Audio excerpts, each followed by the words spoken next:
Aujourd'hui, on est le 8 juin, cette fameuse date qui est ma référence pour venir mettre en terre mes plants qui sont des plants tropicaux, par exemple, comme les tomates, les aubergines, les piments poivrons, les concombres, les melons. J'ajouterais la patate douce aussi. Mais là, aujourd'hui, j'ai voulu venir faire plusieurs trucs au potager. Il faisait un peu soleil, je sortais, il se mettait à pleuvoir. Donc, je rentrais, il se mettait à faire soleil, je ressortais, il se remettait à pleuvoir. Ça a été ça toute la journée, finalement. On est rendu 7 heures le soir, là, on a un accalmie. Donc, j'en ai profité pour sortir, là, faire filmer un peu, finalement. Je ne sais pas si je vais vraiment travailler au potager, mais je vais vous montrer où j'en suis rendue, du moins. Je suis venue une journée cette semaine mettre en terre mes plants de patates douces, là, sont derrière moi. J'ai mis seulement 3 plants. Je pensais en mettre un petit peu plus, mais j'avais mal calculé avec mes melons d'eau dans ma planche, dans ma butte lasagne ici. À ce moment-là, je suis limitée en quantité que je peux mettre des patates douces. Donc, j'ai 3 plants. L'année passée, j'en avais 2, fait que déjà, j'augmente d'un. C'est déjà bien. Puis je vais voir si dans la butte lasagne, ça va donner des meilleurs résultats. Déjà, ma butte lasagne, elle est plus au soleil que quand ils étaient dans ma parcelle, dans mon jardin principal. Et puis, bon, le sol, il devrait être plus riche également dans une butte lasagne. Donc, je vais voir si ça a vraiment une différence sur la patate douce.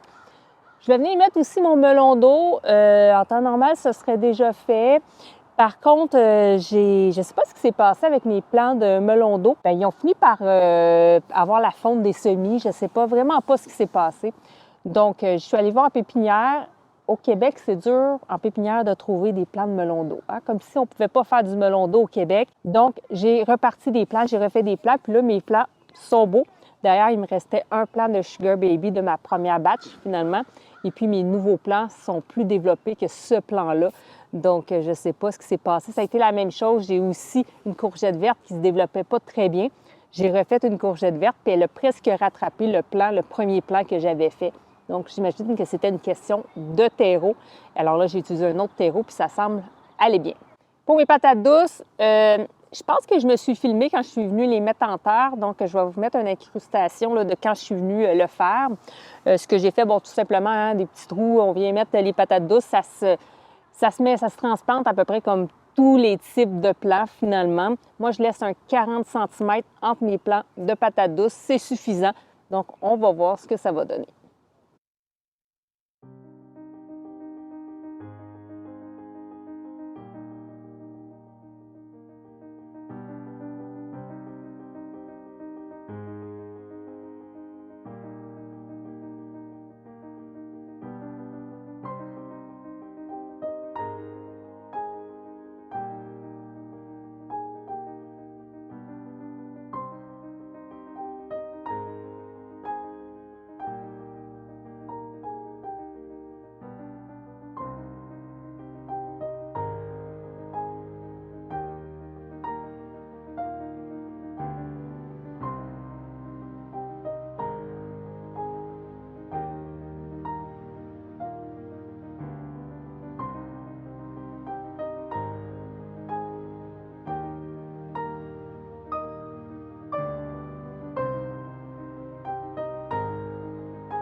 Aussi, vous voyez que j'ai mis mes arceaux par-dessus ici ma butte lasagne parce que oui, je vais avoir ici mon melon d'eau. Le melon d'eau va avoir besoin de beaucoup de chaleur, mais j'ai aussi mes patates douces qui ont besoin de beaucoup de chaleur.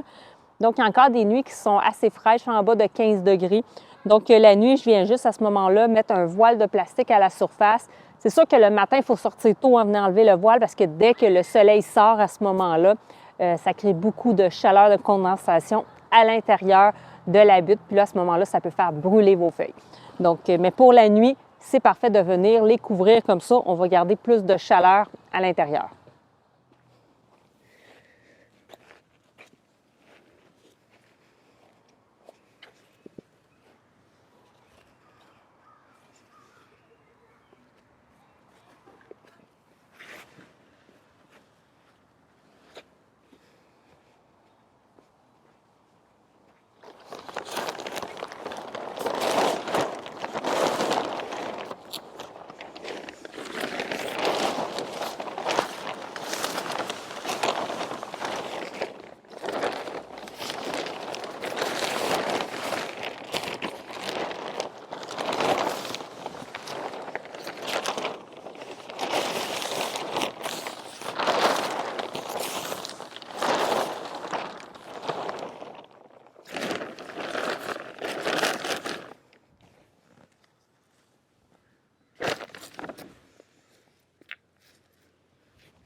Bon, maintenant, je vais en profiter pour vous montrer un petit peu l'évolution du potager.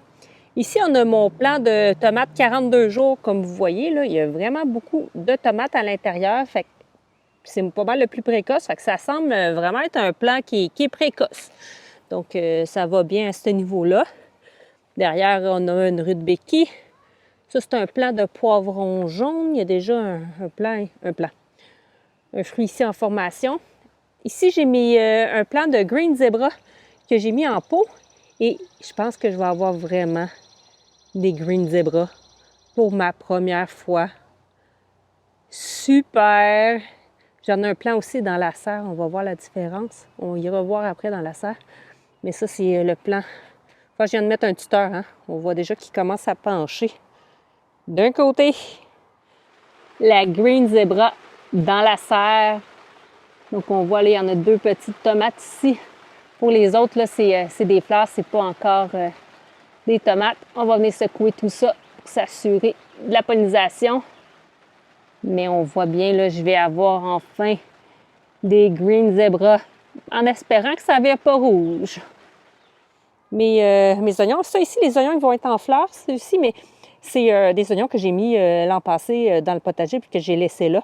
Donc, je vais pouvoir venir chercher les graines de ce plant-là. Puis ça, c'est mes oignons de l'année qui se portent bien. Puis à travers, comme je vous avais montré, ils poussent. J'avais oublié des pommes de terre. L'année passée, bien, ils poussent des plants de pommes de terre. Il y en a même un là dans mes carottes. On va voir ce que ça va donner. Ça se peut que ça vienne nuire à mes oignons et à mes carottes. Mais bon. Tout le long ici, j'ai des radis.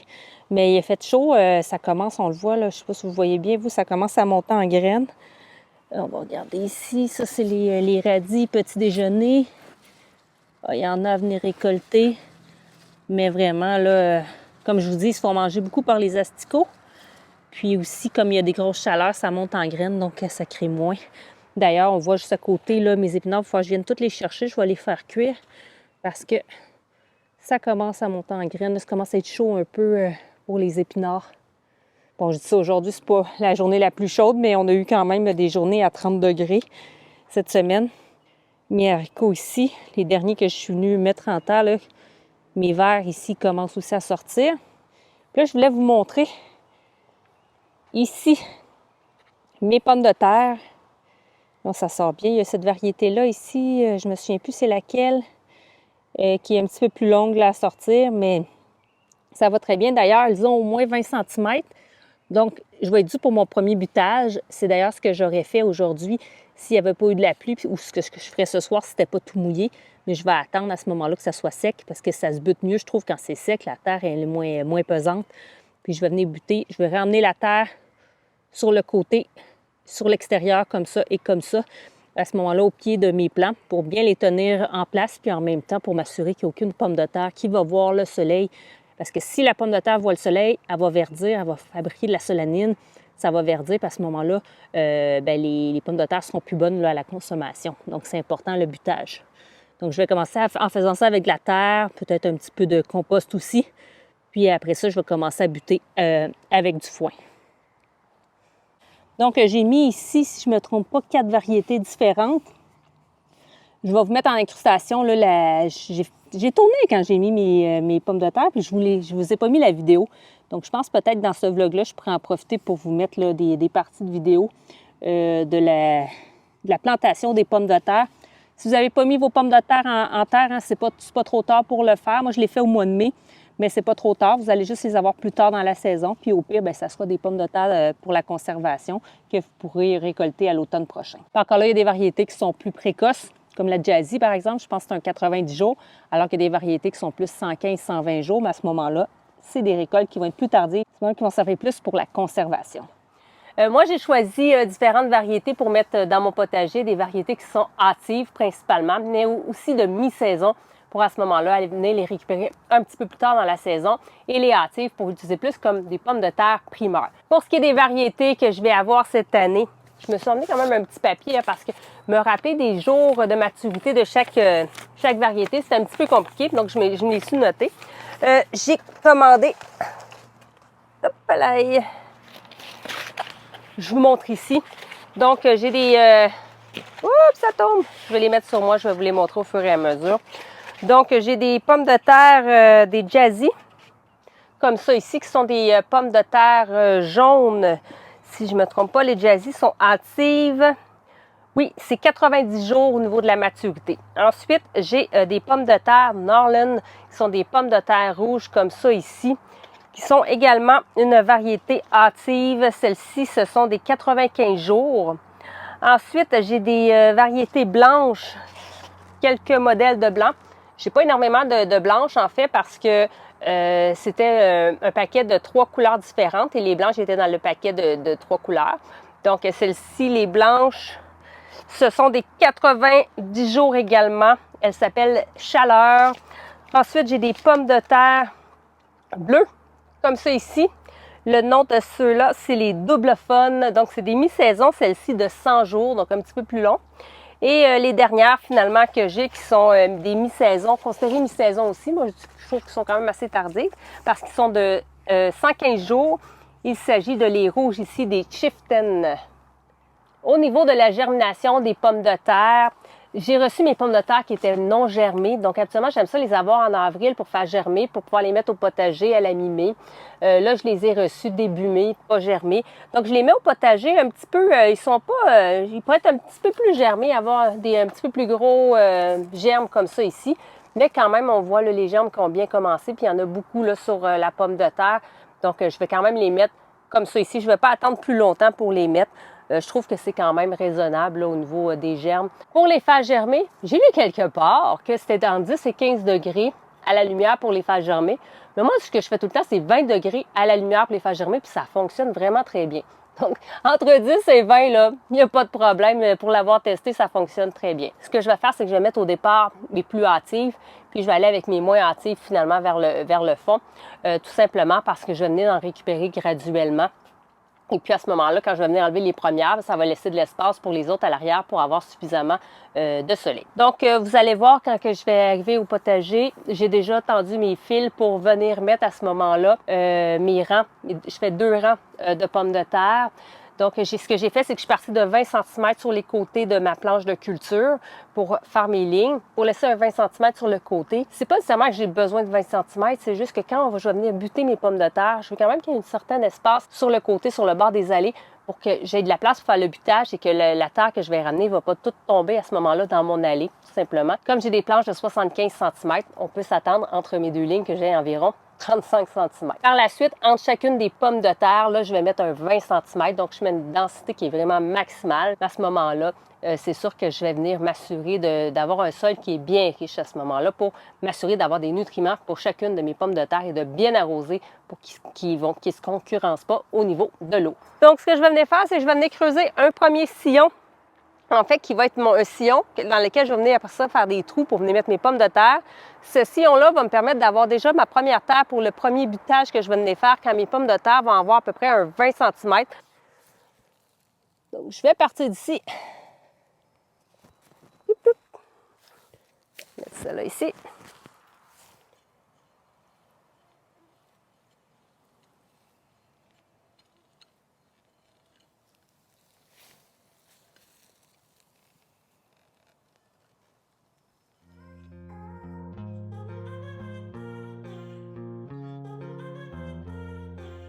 Alors, je venais creuser environ 10-15 cm à ce moment-là de profondeur pour venir mettre ma pomme de terre. Et on va mettre les germes vers le haut. Donc, les plus beaux germes vers le dessus. Voilà. Ensuite, un 20 cm. Je vais le mesurer pour être certaine.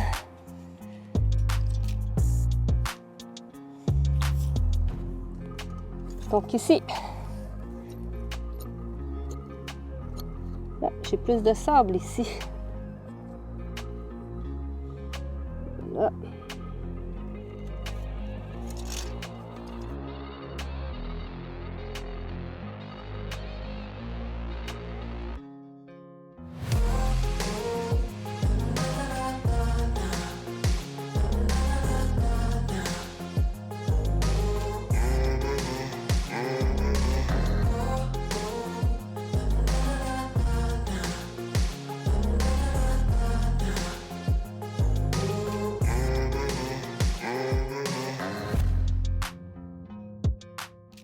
Donc, j'ai terminé ici de venir mettre mes pommes de terre. Finalement, j'en ai mis 16, donc 4 variétés différentes, 4 pommes de terre par variété. Donc, il me reste les dernières, les Chieftain, les rouges que j'ai pas eu de place pour les mettre, mais plus tardives. En même temps, c'est correct que ce soit les plus tardives, qu'il n'y ait plus de place.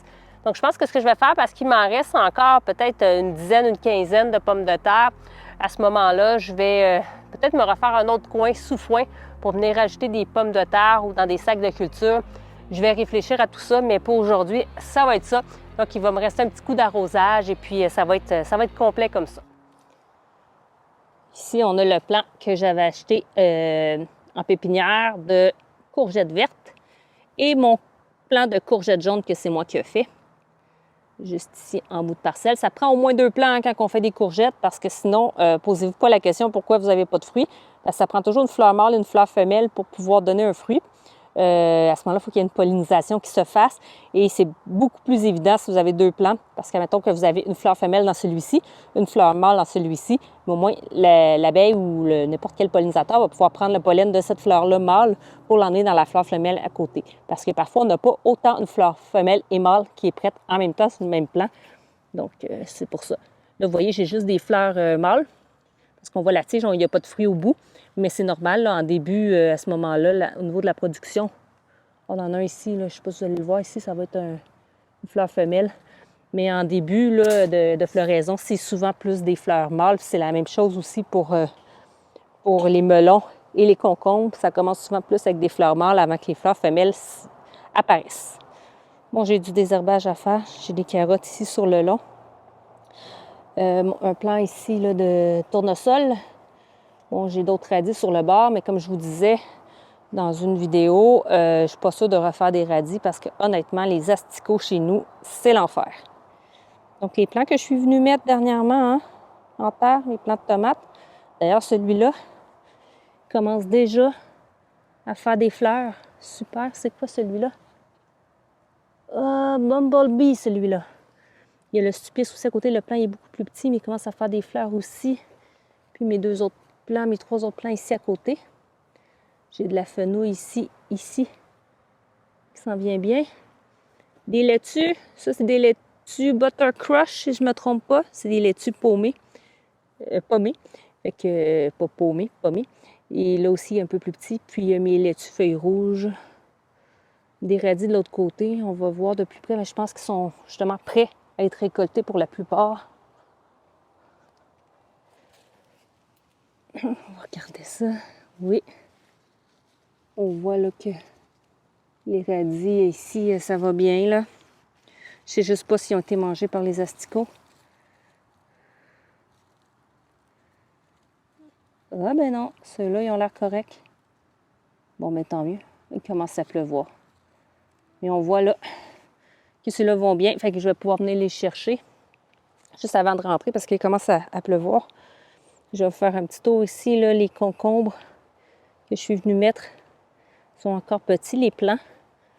Mais ça prend un peu plus d'ampleur quand même. On voit là, les feuilles grossissent. Ceux-là, lentement mais sûrement. Alors voilà, pour les autres plants. Et juste derrière, les pois mangent tout. Ça va venir. Là, ce que je voulais faire aujourd'hui, que j'ai pas eu le temps aussi, c'est de venir mettre sur le long de la clôture ici mes haricots grimpants. J'en avais fait en godet pour prendre un peu d'avance. Je ne sais pas si j'en ai fait assez, mais sinon, c'est pas grave parce que je vais pouvoir venir en semer directement en terre. D'ailleurs, des haricots, vous pouvez encore en mettre en terre. Là, c'est le bon moment. Il commence à faire plus chaud, même que c'est meilleur d'avoir attendu jusqu'à en ce moment. Parce que moi, à l'intérieur, là, j'ai mis la toile. Mais je ne sais pas si vous voyez, il y a des feuilles ici d'haricots qui sont un peu comme... ils ont l'air brûlés finalement, mais ça, c'est le froid. Alors que j'en ai des petits poquets à côté qui ont été semés plus tard, puis je pense que les feuilles vont rester belles pour celles-là. Vous voyez, le plant ici de tournesol, il s'en vient vraiment très grand. Peut-être quand il sera plus grand, je viendrai peut-être mettre aussi des haricots grimpants autour pour que ça grimpe. J'ai un autre plant là-bas, un autre là. Je fais peut-être la même chose pour eux. Mais voici là pour le moment ce qu'il y a l'air, mon potager. On voit que c'est pas très haut, mais que ça commence à être quand même bien fourni comparativement à la dernière vidéo. Donc, c'est le fun de voir de la verdure ici. Puis juste aussi les pommes de terre en sac de culture, ça commence à bien pousser.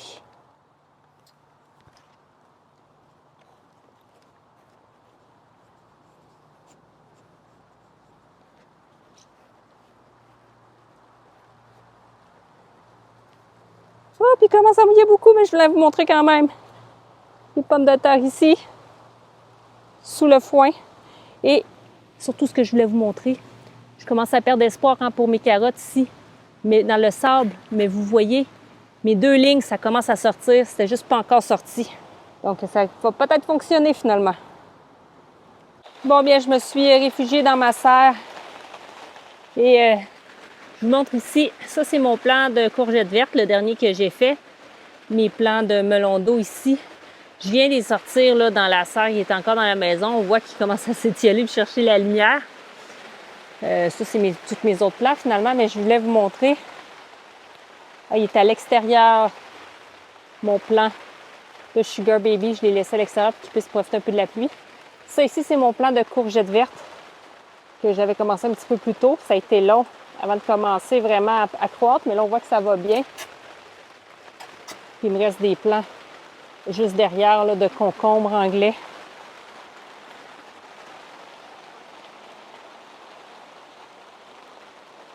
Les poivrons, ça va toujours bien, les poivrons. Comme vous pouvez voir.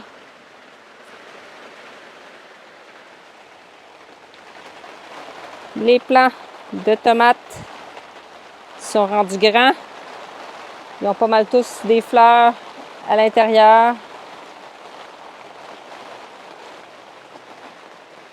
Ça ici, c'est des plants. Je pense que c'est à la même aussi qu'à l'extérieur. Je pense que c'est des plants pommés. Puis à côté, c'est des...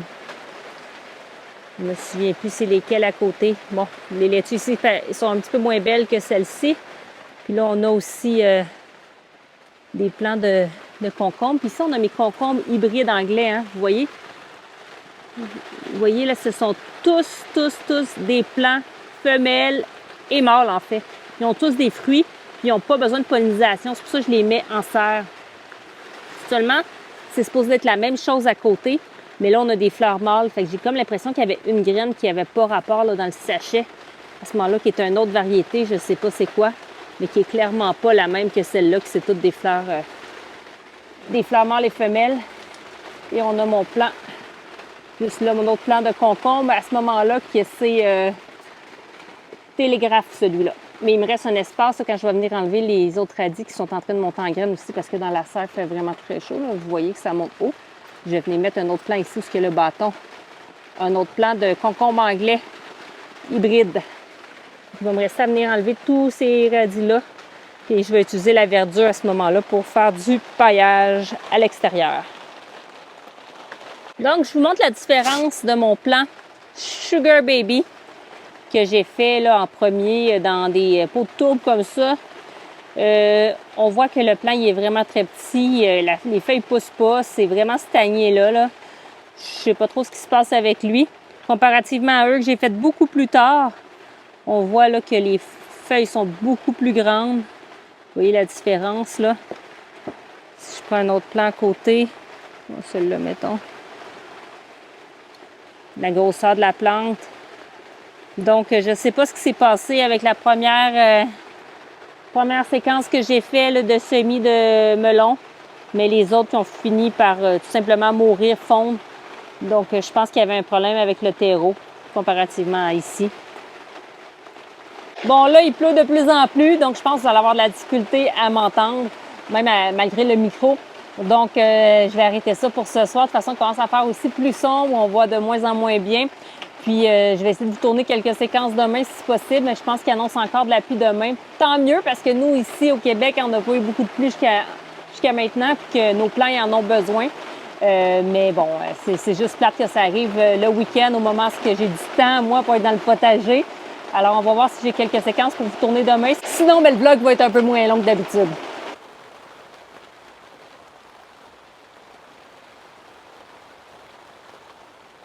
Bon, on est le lendemain. On est dimanche. Il a encore mouillé toute la journée, mais là, je profite d'un autre accalmie pour sortir dehors. Je sais que c'est pas évident de savoir on est le lendemain. j'ai le même chandail, mais j'ai pas les mêmes pantalons. Ah, vous les voyez pas. Je suis pas capable de lever la jambe plus haute que ça, qu'est-ce que tu veux? Donc, ce que je vais venir faire, c'est que je vais venir mettre... j'avais coupé du gazon vendredi, j'avais passé le tracteur à gazon. J'ai rentré un petit peu pour réussir à ramasser un petit peu d'herbe. Ça irait mieux si j'avais un petit sac pour ramasser mon herbe quand je passe la tondeuse. Par contre, j'en ai pas, donc après ça, je dois rentrer. Alors, j'ai réussi à me faire un petit tas de gazon. Je vais l'emmener pour, à ce moment-là, venir pailler mes parcelles. Quelques parcelles, j'ai passé de gazon pour tout pailler. Puis, je vais aller me chercher aussi du foin pour finir également de pailler. C'est bien qu'il ait mouillé suffisamment à ce moment-là pour que le sol soit bien gorgé d'eau avant de venir mettre le paillage. Comme ça, on va conserver cette eau-là plus longtemps. En même temps, il annonce encore de la pluie demain, mais le reste de la semaine, il devrait faire beau et chaud. Donc, pailler, ça risque d'être une bonne idée finalement. Aussi, je vous mentionnais dans la vidéo où je suis venue mettre mes pommes de terre dans ma parcelle que j'avais un surplus de pommes de terre, donc que j'allais créer une deuxième zone sous le foin. Je l'avais fait d'ailleurs dans un de mes vlogs. Alors là, on va aller voir si ça a commencé à germer ces patates-là. Bon, à première vue, ça n'a pas l'air d'avoir commencé à germer. Ça, c'est pas des pommes de terre. Ça non plus, d'ailleurs.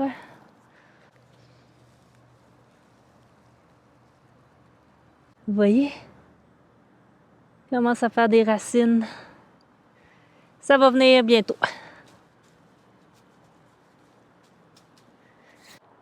Dans cette zone de foin, par exemple, ça a bien sorti, comme vous pouvez voir. Je vous montre. Puis même celle-ci, dans le sable. Et puis regardez ici, la fleur d'ail s'en vient. Comme vous pouvez voir. Donc, comme il s'agit de plants d'ail rigides et non à col mou, alors à ce moment-là, ça donne de la fleur d'ail. Et puis là, quand la fleur va avoir fait un tour et demi, à ce moment-là, je vais venir la récupérer et on va pouvoir la consommer, la faire cuire ou la manger comme ça en salade ou peu importe. C'est vraiment très bon. Mais ce qui est important, c'est de ne pas laisser notre fleur d'ail sur l'ail très longtemps parce que, en fait, l'ample floral ici, elle va aller tirer beaucoup d'énergie au plant pour venir reproduire au bout. Et puis, à ce moment-là, le bulbe ne va pas bien grossir. Alors, on va venir enlever la fleur d'ail. Et la fleur d'ail, on peut la manger. C'est excellent. Donc, ça ne sert à rien de la gaspiller. Moi, j'attends qu'elle fasse un tour et demi là, pour en avoir le plus possible. Mais après un tour et demi, il devient de plus en plus dur. La fleur d'ail devient plus dure à ce moment-là. Puis, c'est plus dur à manger aussi. Puis, c'est moins bon. C'est plus fibreux. Donc, un tour et demi, c'est l'idéal.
Non, il recommence à mouiller.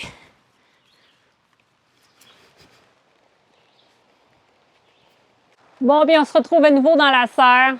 Il s'est mis à pleuvoir pendant que j'étais en train de venir mettre un petit peu de paillage vert, hein, de la tonte de gazon, aussi des résidus de culture parce que j'ai enlevé dans ma serre là, des radis qui sont montés en fleurs, qui allaient monter en fleurs en fait. Donc, je les ai enlevés pour laisser de l'espace en même temps à mes concombres, puis en même temps de venir les mettre au pied. Par exemple, là, je faisais les tomates, ça va apporter de l'azote. Donc, en début de culture, c'est bien, ça va les aider à former tout ce qui est plus branches, feuilles, tout ce qui est vert finalement. Donc, c'est pourquoi j'ai mis ma tonte de gazon au pied de mes concombres et de mes tomates. Moi, j'en ai pas une épaisseur trop épaisse, tout simplement parce que du gazon, à ce moment-là, ça peut moisir, si on veut, ça peut pourrir, ça sent mauvais à ce moment-là. Puis ils ont besoin aussi d'oxygène, d'humidité, mais aussi d'oxygène pour pouvoir se décomposer. Donc, je vais empêcher que ça soit asphyxié, là, tout en moton ensemble. C'est pourquoi aussi je ne l'enterre pas, hein, je ne le mets pas sous la terre, sous un autre paillage. Donc, je le mets vraiment à la surface. Dans 2-3 jours, je vais pouvoir venir mettre à ce moment-là mon foin, qui est une matière sec, une matière brune, par-dessus. Le gazon va avoir déjà commencé à se décomposer, à sécher, puis ça va devenir de la matière brune. Hein. Quand le gazon devient sec, ça devient à ce moment-là une matière qui devient carbonée. Donc, c'est pourquoi là, j'ai mis ça, le gazon, en ce moment, puis que je vais venir pailler là, dans les prochains jours. Bien sûr, par la suite, si vous faites d'autres tontes de gazon, vous pouvez ramener ça par-dessus votre paillage, hein, laisser à ce moment-là tout ce qui est résidus de culture ou encore gazon à même vos parcelles. Vous pouvez aussi les mettre dans votre compost si vous voulez, parce que quand on fait du compostage, on va mettre de la matière brune, la matière verte, la matière brune, la matière verte. Donc, ça peut vous permettre à ce moment-là d'avoir suffisamment de matière pour vous créer votre compost, mais ça se met aussi directement sur les planches de culture. Je voulais aussi aller mettre, là, je pensais faire ça, mes haricots grimpants. Je voulais faire ça ce soir. Finalement, je vais venir un soir là, cette semaine le faire. Alors, je pense que c'est ce qui va mettre fin finalement à ce vlog pour cette fin de semaine. J'espère que vous avez apprécié. Si vous avez des commentaires, n'hésitez pas à me les mettre. Ça me fait toujours plaisir de vous lire et de vous répondre. Si vous avez aimé, un pouce en l'air. Et je vous dis à la prochaine et prenez soin de vous. Au revoir.